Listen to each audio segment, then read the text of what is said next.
Takže ahojte, vítajte v mojom dnešnom videu na mojom kanáli.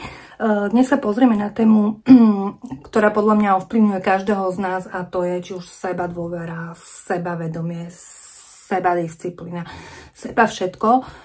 Poďme si dať zo pár tipov. Ak si klikol na toto video, tak asi ťa táto téma zaujíma, takže mi hoď like, odber, komentár, všetko, čo len chceš. Tak si dajme taký ten prvý krok. Reč tela a vystupovanie.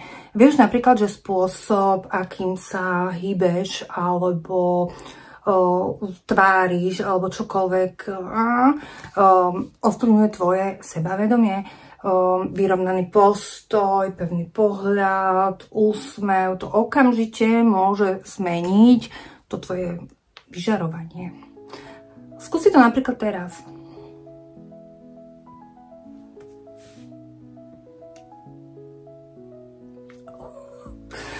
OK, poďme ďalej.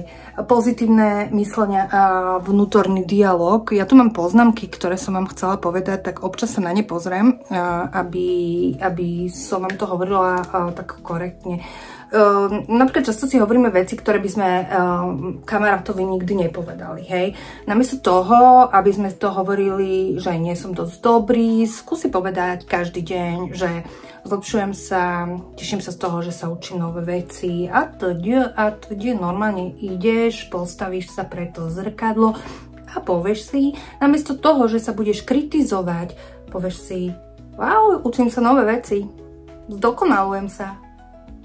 Je to na dobrej ceste. Hovor si tie pozitívne veci a uč sa nové veci a uč sa aj toto a uvidíš, že ti to pomôže.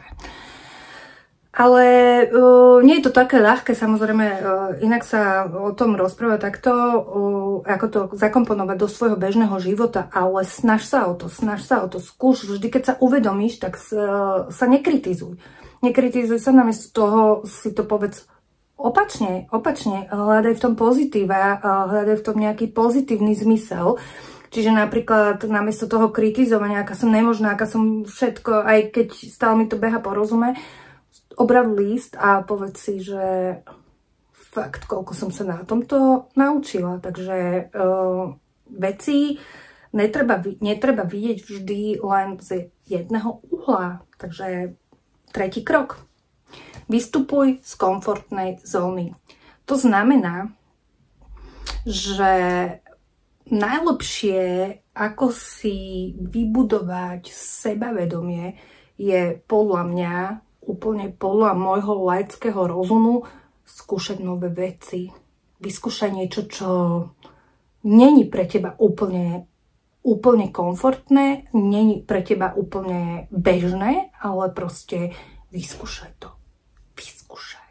A uvidíš, že proste tým, že si to vyskúšala, si prekonala samu seba a možno si nájdeš v tom niekedy aj pocit komfortu. Daj si nejakú napríklad malú výzvu, oslov niekoho nového, alebo povedz svoj názor na hlas.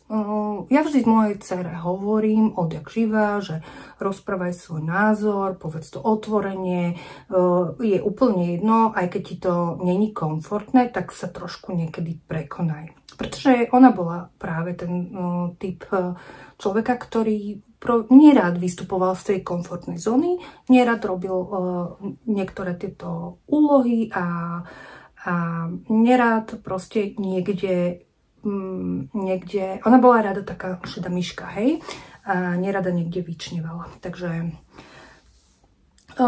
povedz svoj názor nahlas, alebo vyskúšaj niečo proste, čo ťa vždy lákalo, ale nikdy si to neurobil. Takže štvrtý krok. Starostlivosť o seba. Starostlivosť o seba. Ja som si napísala totiž také tie poznámky, ktoré by som vám chcela povedať a preto do toho niekedy mrknem, aby som niečo dôležité proste nevynechal. Hej? Keď sa cítiš dobre vo svojom tele, podľa mňa sa to odrazí aj na tvojom tom sebavedomí. Čiže keď si ty sama so sebou spokojná, si OK s tým, ako vyzeráš, rozmýšľaš, aké máš vlasy, nechty a tak ďalej, tak sa cítiš aj sebavedomejšie. Čo je úplne logické, ja sa cítim sebavedomejšie, keď už mám len 100 € vo vačku, hej. Takže toto proste robí to sebavedomie a aj takú tú sebahodnotu a vyjadrenie a môžete proste vystretať do sveta.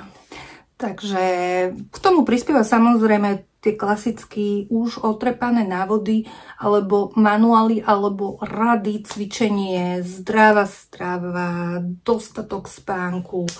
To všetko proste zohráva obrovskú úlohu. Staraj sa o seba a uvidíš potom ten rozdiel, ktorý nastane. Hej?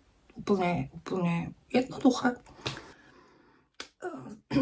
Sebavedomie, podľa mňa, ale podľa všetkých odborníkov, o ktorých literatúru som čítala a tak ďalej, sebavedomie nie je proste niečo, s čím sa narodíme, ale niečo, čo si počas života budujeme každý deň. Hej, každý deň. Stačí robiť malé kroky a tie výsledky sa potom dostavia.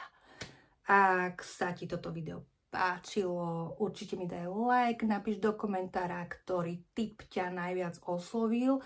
A ak chceš takýchto videí viac, nezabudni sa prihlásiť na odber. Držím ti palce a vidíme sa v ďalšom videu. Čau!